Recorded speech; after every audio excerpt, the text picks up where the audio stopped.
So, we are gonna go ahead with the amazing quiz. A quiz where I'm actually learning something, which is amazing. I appreciate that. I really, truly do. And yeah, with that being said, hello, welcome back to the next episode of the Self-Development Tactics podcast. I think I haven't said that in like just 13 years.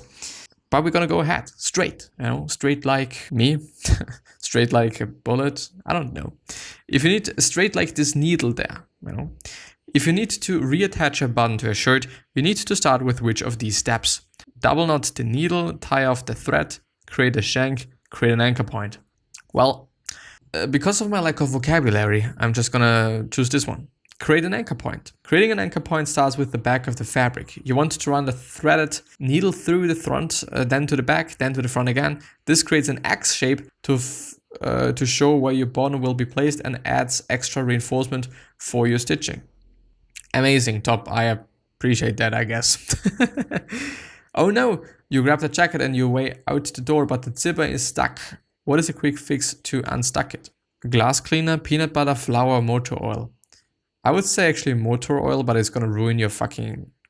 Well, Actually, glass cleaner. I'm actually very happy that this is the real answer. Because motor oil would have completely fucked your jacket. Unless your zipper is hung up on some of the fabric near, it is a glass cleaner such as Windex. Thank you for the advertisement. Will help loosen any grime, rust or residue, keeping the zipper from doing its job. Spray a little on the offending area, wait a few minutes, and then carefully give the zipper a hug. No, not a hug, but a tug. Hosting a formal dinner. You'll need to know the proper order in which to serve courses. Which of these comes first? Definitely dessert, soup, salad, main course. I would say this is the salad. I think the soup is the first one. It actually is, but what is the salad? Or is there actually a salad in a formal dinner? I kind of have never ever seen it.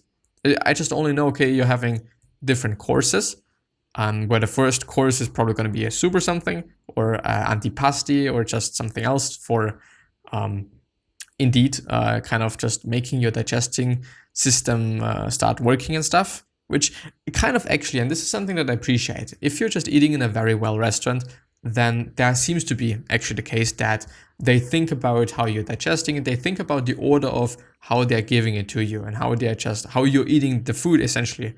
And there's also some concept behind that, which I just appreciate if it is indeed the case. I kind of have a feeling, I might have heard it somewhere, I'm actually not sure. But yeah. If you want to keep your indoor air quality in tip-top shape and lower your energy bills, how often should you change your furnace filter? Once a year, every 6 months, at least every 3 months, whenever you think of it. I think once a year, at least every 3 months. How often should you change? But what about cleaning it? Or is this like some one-way thing, if you just know what I'm referring to? A recipe calls for a tea of baking powder. What does the T stand for? 10th, teaspoon, tablespoon, thimble. It's probably not going to be a 10th, please not. It's a big T, so it's going to be a tablespoon. Indeed, I am pretty good. And a small T is probably going to be a teaspoon, which kind of also makes sense. And I think it is just better than TSP and TBSP, tablespoon and teaspoon, stuff like that. Yeah. Thumbs up to bacon, but thumbs down to bacon grease. How can you safely dispose of it? Take it to a bacon grease recycling center. Pour it down the sink while it is still hot. It already sounds like you should not be doing it. Remove it in the process of washing the pan and allow it to solidify and then put it in the trash. I would say the last one. But there's also, at least we are in Austria having something like that, some containers where you can indeed put all the oil that you don't need any longer. Whether it is frying oil or some other shitty oil that is just very greasy and just you can't use it any longer, you can put it into this more or less bucket and then just get it to some recycling center and then they're gonna get rid of it. I don't actually know how they're getting rid of it. Probably in some way, like, I don't know, actually indeed just washing it away some shit, which it's not good. But anyway, laundry time. How should you separate clothes for the washing machine? By how much time you have, by what you wear most, by different colors, by clothing types. I would say both clothing types and different colors, but definitely different colors. Definitely. You can avoid salmonella infections by probably cooking which of these? tofu. Tofu, by the way, I have tried out tofu very, very recently, and I have to say it is fucking amazing.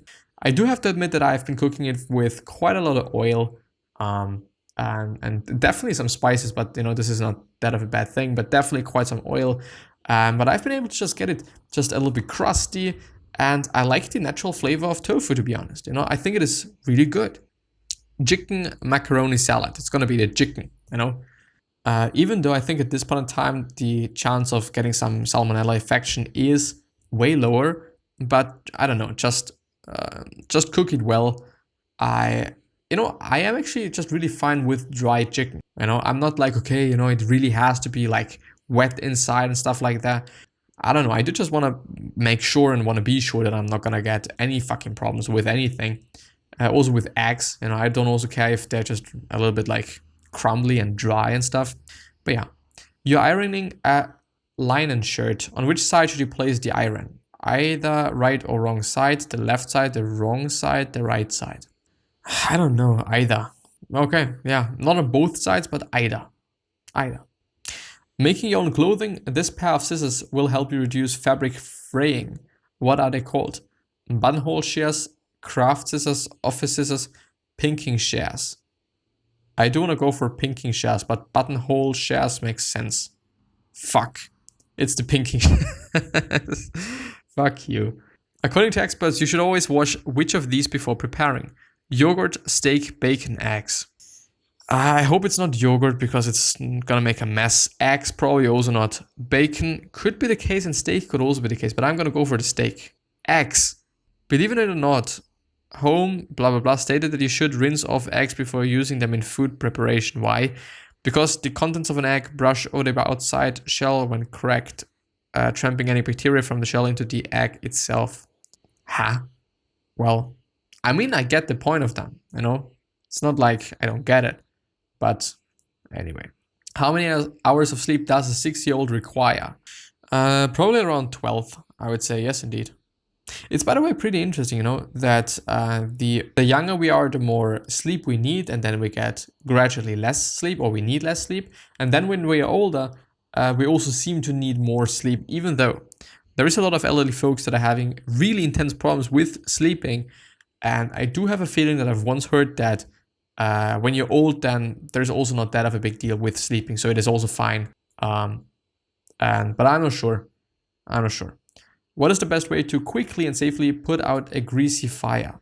Soothe it with baking soda, blow on it, no, call the fire department, dump water on it. I think it's baking soda.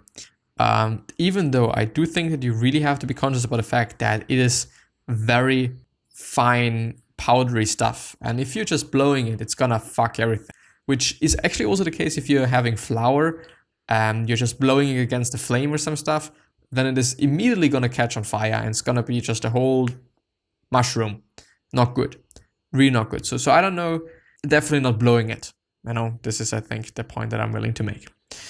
What 3 choices do you have if you're opting for an official table service for a meal? Formal, informal, le genre, English, Russian, compromise, English, American, Russian, contemporary, traditional, or modern. The 3 choices do you have if you're opting? What is opting? I don't know what opting means. Choose an official table service for a meal. English, American, Russian, formal, informal. I think formal, informal and stuff. Whoa, it's actually indeed English, Russian, and compromise. Of the 3 table service styles, Russian is the most formal, while English involves all food for a course being served from the table itself. Compromise, which is a funny name for the third, is truly a compromise, a blend of the English and the Russian style. I see. Someone just handed you a paring knife. What would you use it for? A paring knife, trimming fat from poultry, peeling a cucumber, cutting a steak, whittling a block of wood. Definitely not the last one. A paring knife. I think it is actually for fat trimming or peeling a cucumber. It seems to be very small. Peeling the cucumber. Yes! Your average... I've actually finished it and my score is 49%. The average score is 69. I don't actually know why I'm so bad at these. I really don't, but actually, let's head for another one of these. They're actually pretty cool. I'm actually really bad at them. Like, amazingly bad at them. It's insane. If you're dehydrated, what should you do? Run a mile, eat a sandwich, drink water. I hope that is not gonna continue in this way. Yeah. What should you do before you cook a meal? Wash your hands, sweep the floor, drink a glass of water, brush your teeth, wash your hands. Definitely. What is the best way to separate clothes before running a load of laundry? Type, size, fabric, color. I mean, they're gonna go for color once again. I know that, but fabric makes more sense. But why? Well, there's no single right way to do laundry. Most people separate their clothes by color. This means you might have a dark load, a light load, and a load of colors. Just make sure you don't miss a red sock in your light load because you might turn all your whites pink. Yes, but there's just at this point in time we're having just some little fabricy things that you can put into your washing machine, which are gonna absorb all the color, and then it is fine. Apparently, what types of pie is in season during the fall? Peach, blueberry, lemon, meringue, marron, something, apple. It's actually apple. What is the proper way to cook spaghetti? In the oven, in boiling water, in frying pan, in the microwave, in boiling water. But I mean, proper way, I mean, there is good ways, there is bad ways, I think, but not a proper way. What can be prevented with fluoride? Cavities.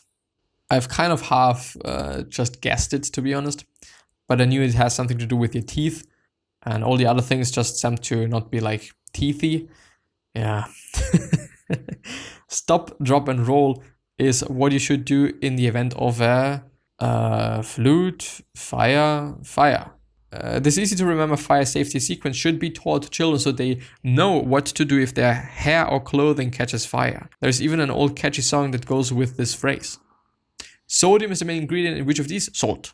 And it is not good. The lower amount of sodium that you're consuming, the better. At what age do most children start kindergarten? 3? 5? 5? Really? When you press and fold though, this is called massaging, baking, kneading. What do you call a plan for how a household will spend money? Shopping list, allowance, budget, paycheck, budget. Which of these is not a citrus fruit? Orange, lime, lemon, banana. Banana. Which of the following cannot be recycled? Cardboard boxes, styrofoam containers, envelopes, water bottles. Styrofoam containers, cardboard boxes, envelopes. I would go for the... Actually, indeed, I didn't know that styrofoam is not just recyclable. It's a material that can't easily be recycled in most parts of the country. It is made from something called polystyrene, and it is not biodegradable. If you're looking to reel your carbon footprint, steer clear of styrofoam containers. Good advice. Which of the following ingredients would you sieve when making a cake? Flour. Even though I don't always know if it is just necessary, but I think it is a good idea. Can you name the food that could give you salmonella if you eat it? Raw meat. But there's very, very, very, very, very seldom instances where you're gonna eat raw meat, I think. You know, there is some dishes, and some of them can be really good, but it is something strange anyway. How should flower stems be cut? At an angle. Straight across, don't cut them into a round shape. At an angle. To make your flowers last as long as possible, cut the stems diagonally. Using sharp scissors or shears for the best result, place your bouquet in lukewarm water in your favorite vase. When you cut garlic into very small pieces, what are you doing? Mincing. I noticed because of watching so many different cooking videos. It is insane. What type of knife should you use to cut bread? Butcher knife, serrated knife, chef's knife, butter knife, the serrated knife. I assumed, and it is apparently the right thing. This is going to be the last one. What do you call it when veggies are cut up into small pieces? Sautéed? No. Sliced? Juliette? Diced? Diced. Yes. Sliced is just slices, isn't it? Sautéed is if you're, I think at least, if you're, for example, putting onions into the pan and you're sautéing them, you know. Yeah, and julienne is some sort of just chopstick thing, which has been part of the other video that I've just been recording, also about a quiz. And sliced apparently is just slices. The last one. Most adults need how many hours of sleep each night? Yeah, they say 7 to 9 hours. Which, by the way, I think is a good number. You know, 7 hours is great for some people. 8 hours is definitely great. 9, some people need that. But yeah. I'm gonna end the episode there. So I wish you the best health, happiness, and also success, and also hope that you're gonna remind yourself and you're gonna be remembered. This basically means your legacy basically means just being a nice person and then also being remembered as a nice person, which is a pretty cool thing. So think about that. 3 questions that I'm having for you are: why are you here? What are you trying to change? And what is bothering you the most? These 3 questions are hopefully gonna show you your purpose and maybe even a business idea, which is a pretty cool thing. Another question that I really hope that you're gonna ask yourself is: what could you essentially say to another person which is gonna make their day? Because I totally believe that we can all say something, and it is amazing. But yeah, I'm hopefully going to see you the next time. Bye-bye, and thank you very much from the bottom of my heart that you've just been going through this with me, and hopefully you also learned something along with me, because I think I have totally learned something. So I'm going to see you.